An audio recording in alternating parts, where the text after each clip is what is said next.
পারি না যে করে আপনাদেরকে কাটাইয়া দেখে আমি কি অসহায় হয়েছি। নেই কোনো ওষুধ কেনার টাকা, ঘরের লাইনে কারেন্ট থাকলেও তীব্র গরমে মাথার উপর ঘুরছে না একটা ফ্যানও। ক্যান্সারের অসহ্য যন্ত্রণার সাথে গরমে ছটফট করছে তরতাজা এক যুবক। আর নিজের কলিজার টুকরো সন্তানের এই কষ্ট সইতে না পেরে বাইরে এসে অঝরে কাঁদছেন এক মমতাময়ী মা। আজকে 5-6 মাস আমার ছেলে অসহায় পড়ে রয়েছে ঢাকা। ভোলার দৌলত খানের উত্তর জয়নগর ইউনিয়নের বাতাস এখন ভারী হয়ে উঠেছে এক মায়ের বুক ফাটা আর্তনাদ আর চোখের জলে।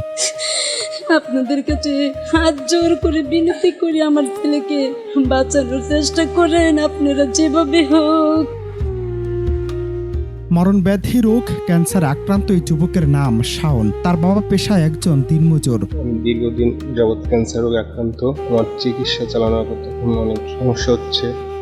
আমার পারিবারিকভাবে আমার চিকিৎসা চালাতে পারতেছে না, অনেক অসহায়।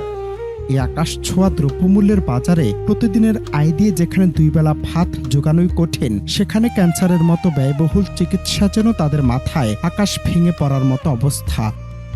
আমি বাঁচতে চাই, আমি আপনাদের ভাই, আপনারা সাহায্যে আমি বাঁচতে পারবো।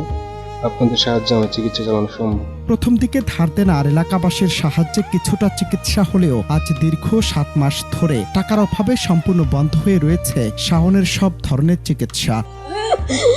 আমি মা হয়ে পারি না যে করে আপনাদেরকে কাটাইয়া দেখে আমি কি অসহায় হয়েছি।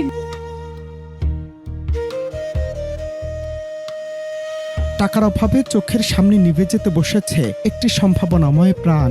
একজন মায়ের এর চেয়ে বড় অসহায়ত্ব আর কি হতে পারে, যখন তিনি জানেন একটু উন্নত চিকিৎসাই পারে তার সন্তানকে সুস্থ করে তুলতে।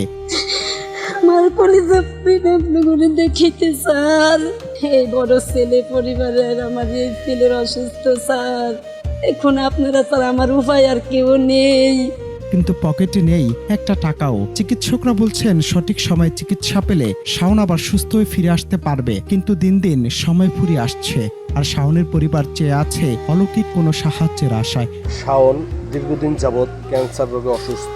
তার চিকিৎসা করানোর জন্য পরিবারের ওরকম অর্থ নাই।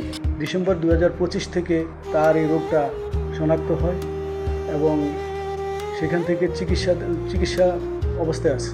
এই চিকিৎসা অবস্থায় তার চিকিৎসা করতে গিয়ে তার পরিবার, তার বাবা মা, এরা সবাই ক্ষতিগ্রস্ত হয়েছে এবং তারা অর্থনৈতিকভাবে প্রায় নিঃস্ব হয়ে গেছে। একটি সম্ভাবনাময় তরুণের জীবন বাঁচাতে এবং একজন মায়ের কোল খালি হওয়া থেকে রক্ষা করতে আমাদেরকে কিছুই করার নেই। সমাজের বিত্তবান মানুষ এবং স্বেচ্ছাসেবী সংগঠনগুলোর কাছে তাদের আকুল আবেদন, সামর্থ্য অনুযায়ী একটু সাহায্যের হাত বাড়িয়ে দিয়ে যেন এগিয়ে আসে সবাই। আপনাদের কাছে হাত জোর করে বিনতি করি, আমার ছেলেকে বাঁচানোর চেষ্টা করেন আপনারা যেভাবে হোক। অনন্ত হাসান মাসুদ, বাংলা টিভি।